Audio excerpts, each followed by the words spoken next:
E aí, pessoal? Mais uma vez, bem-vindos ao Fé em Letras. Antes de a gente começar, já sabem, né?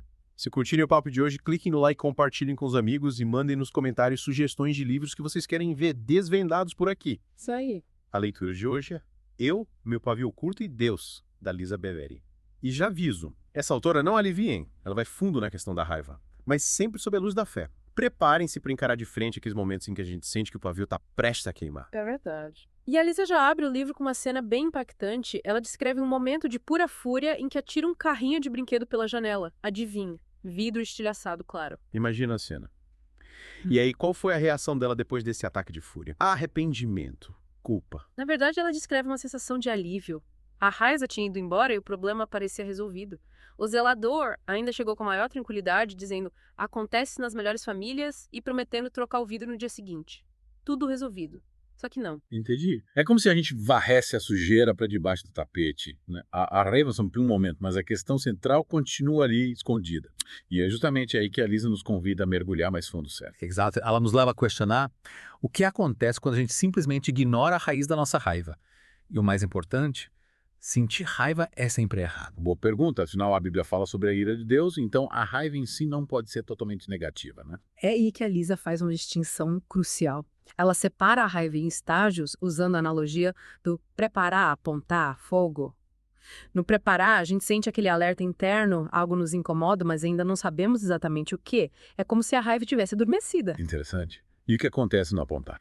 Nessa fase, a raiva já tem um alvo definido. A gente sabe o que nos incomoda e surge aquele impulso de confrontar, de atacar.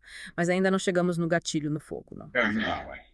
E quando a gente dispara essa raiva, qual é o problema, segundo a Lisa? É nesse ponto que a gente entra no território da fúria, uma raiva descontrolada que pode ter consequências devastadoras.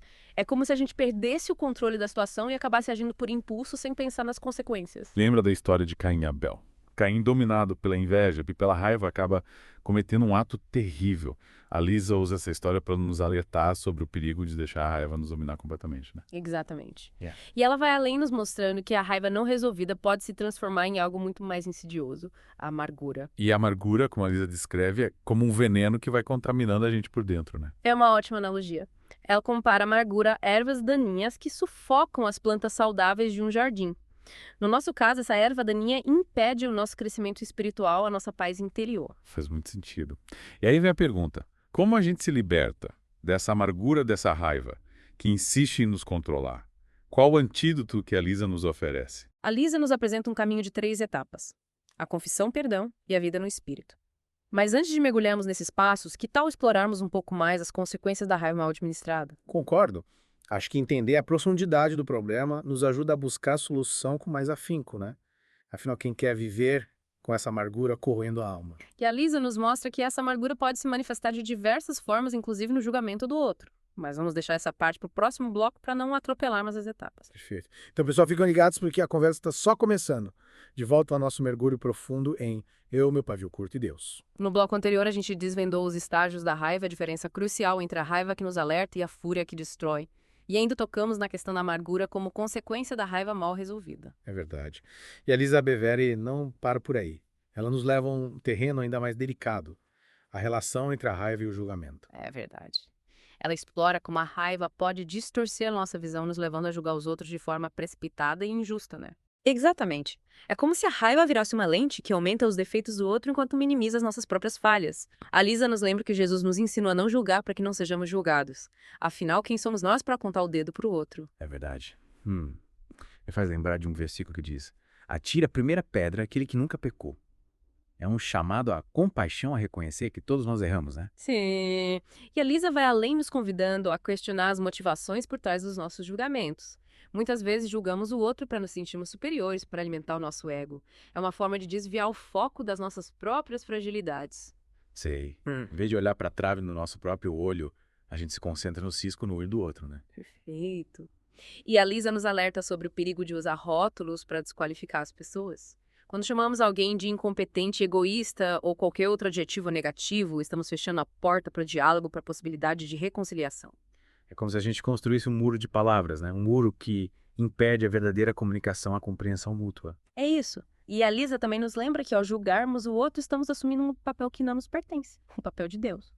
Ele conhece a história completa, as motivações e as lutas internas de cada um. É preciso ter humildade para reconhecer que a gente só enxerga uma parte da história, né? Sem dúvida. A Lisa nos convida a cultivar a compaixão, a olhar para o outro com os olhos do amor. E ela nos lembra que essa compaixão precisa começar em nós mesmos. Ah, entendi. Com certeza. Muitas vezes somos extremamente críticos com nós mesmos, né? Nos cobramos demais, nos julgamos sem piedade. E esse julgamento interno pode nos levar à exaustão, à sensação de que nunca somos bons o suficiente. A Lisa nos mostra que a chave para romper com esse ciclo vicioso é o perdão. Perdoar a si mesmo por todas as falhas, por todos os erros do passado. E perdoar aqueles que nos feriram, por mais difícil que pareça. Nossa. O perdão é um ato de libertação, né? Tanto para quem perdoa quanto para quem é perdoado. Exatamente. E a Lisa nos lembra que o perdão não é um apagador de memórias. As feridas podem continuar ali, mas a gente escolhe não se deixar aprisionar por elas. É como se a gente se libertasse das correntes do passado para seguir em frente com mais leveza. É como aquele ditado. Perdoar é libertar um prisioneiro e descobrir que o prisioneiro era você. Perfeito! E a Lisa vai além nos mostrando que o perdão não é apenas um ato isolado, mas um estilo de vida. É escolher o amor em vez do ressentimento, a compaixão em vez do julgamento. Legal. E ela nos dá dicas práticas para trilhar esse caminho do perdão, né? Sim. Ela nos ensina a identificar os gatilhos que disparam a nossa raiva, a prestar atenção aos sinais que o nosso corpo nos dá quando a raiva está se aproximando. E ela nos ensina a usar a técnica do tempo esgotado para evitar reações impulsivas. Que legal. Como se a gente apertasse o botão de pausa antes de explodir, né? Exatamente. A Lisa nos encoraja a respirar fundo, a sair de perto da situação por alguns instantes para nos acalmarmos e pensarmos com mais clareza. E ela nos convida a usar esse tempo para orar, para buscar em Deus a força para lidar com a situação de forma sábia e amorosa. Faz sentido. E ela também fala sobre a importância de escolher as palavras com cuidado, né? Com certeza. Ela nos lembra que as palavras têm poder, que elas podem construir pontes ou erguer muros. E ela nos convida a usar as palavras para promover o diálogo, a compreensão, a reconciliação. É como se a gente transformasse a nossa fala em um instrumento de paz, né? Em vez de usar as palavras como armas, a gente as usa para curar, para aproximar, para construir. Mas a conversa está ficando tão boa que já chegamos ao final do nosso bloco. É verdade. E ainda temos muito a explorar sobre eu, meu pavio curto e Deus. No próximo bloco, vamos mergulhar nas dicas da Lisa para cultivarmos a paz interior e vivermos com mais leveza e alegria. Então, pessoal, fiquem ligados porque a gente já volta para a parte final do nosso mergulho. E chegamos à parte final do nosso mergulho em Eu, meu pavio curto e Deus. Já exploramos bastante coisa. A diferença entre raiva e fúria, a importância do perdão, o perigo do julgamento e como a gente acaba se machucando quando deixa a amargura tomar conta. Mas e agora? Como colocar em prática tudo isso no dia a dia? É aí que entra a parte mais libertadora do livro.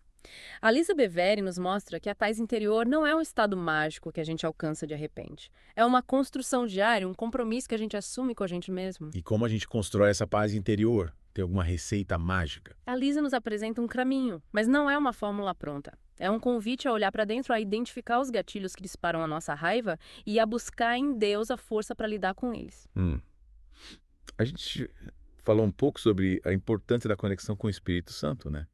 Mas como isso traduz em ações práticas?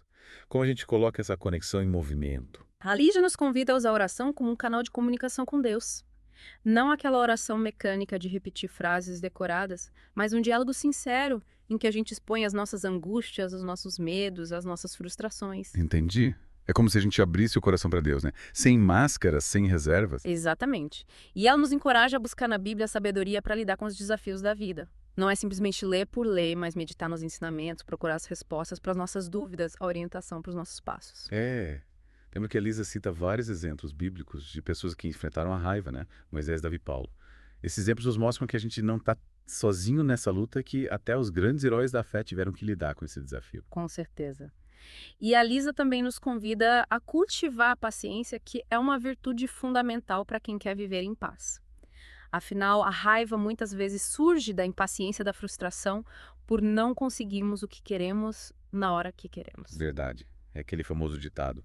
A pressa é inimiga da perfeição.